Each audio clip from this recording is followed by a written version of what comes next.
Welcome students. This session is for BA second year English Literature paper first, that is Poetry and Drama. In this session, let's continue with the poem by T.S. Eliot, The Love Song of J. Alfred Prufrock.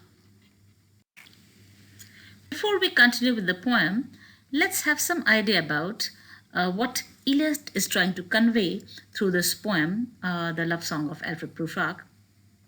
In this poem, the character Prufrock displays the most important characteristic of Eliot's early poetry. So this character reflects Eliot's early poetic style. First, it is strongly influenced by French symbolists. There's a lot of influence of symbolists in this poem because as you have read some of the stanzas, you already know that a lot of symbolism is being used in this poem. So even Eliot was influenced by French symbolists like Malm, Rimbaud, and Baudelaire, whom Eliot has been reading almost constantly while writing the poem. And this gets reflected in his poetry.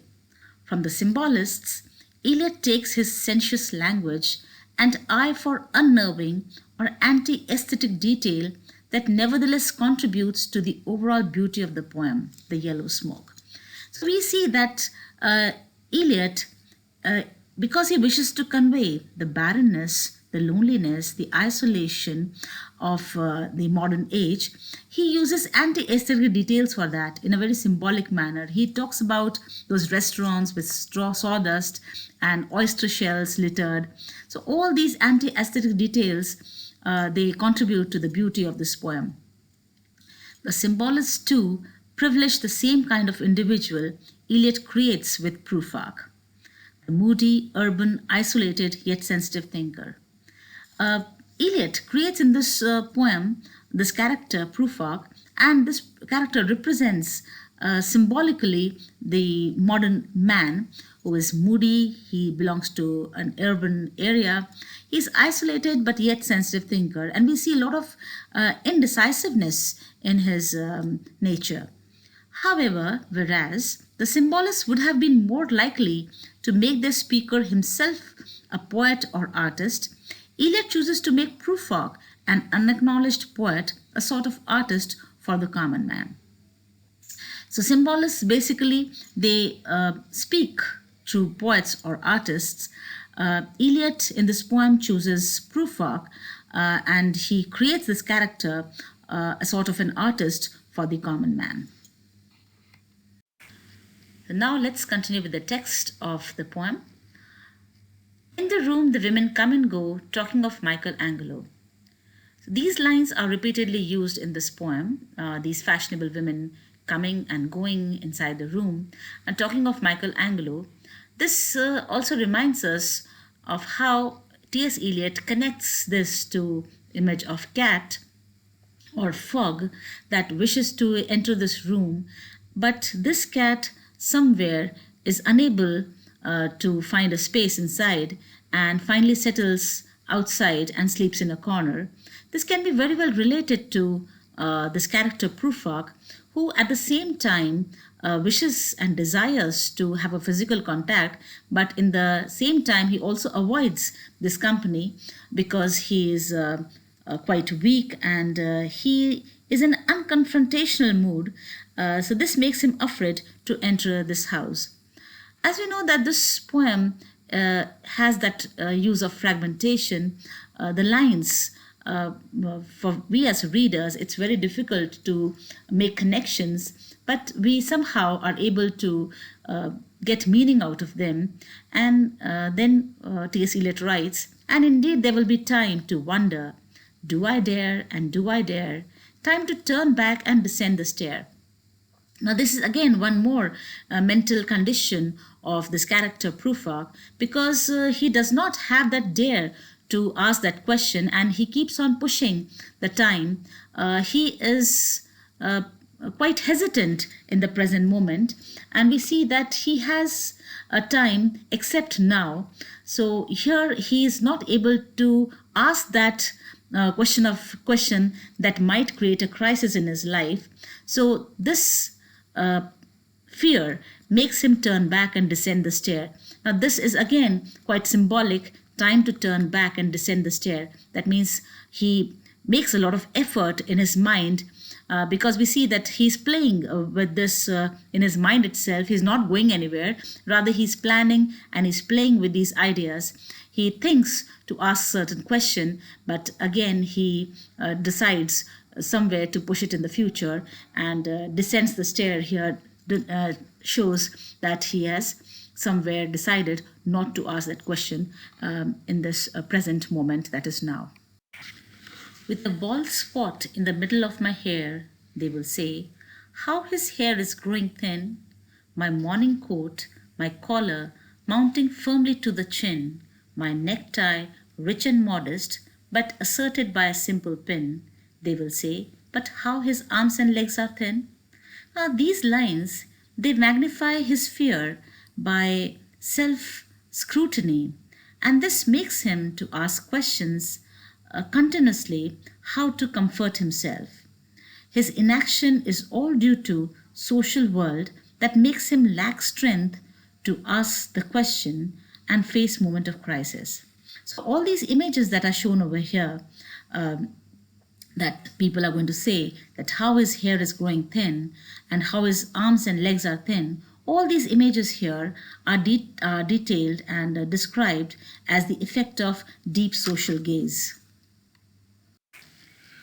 Do I dare disturb the universe? In a minute there is time for decisions and revisions which a minute will reverse.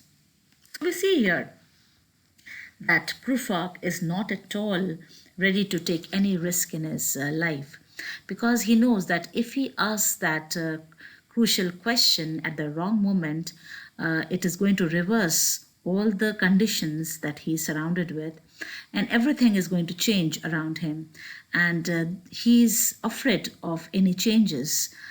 So he says that there is time for decisions and revisions, which shows that he keeps on pushing this moment of crisis in future, and he is not at all ready to face it in the present moment, that is now.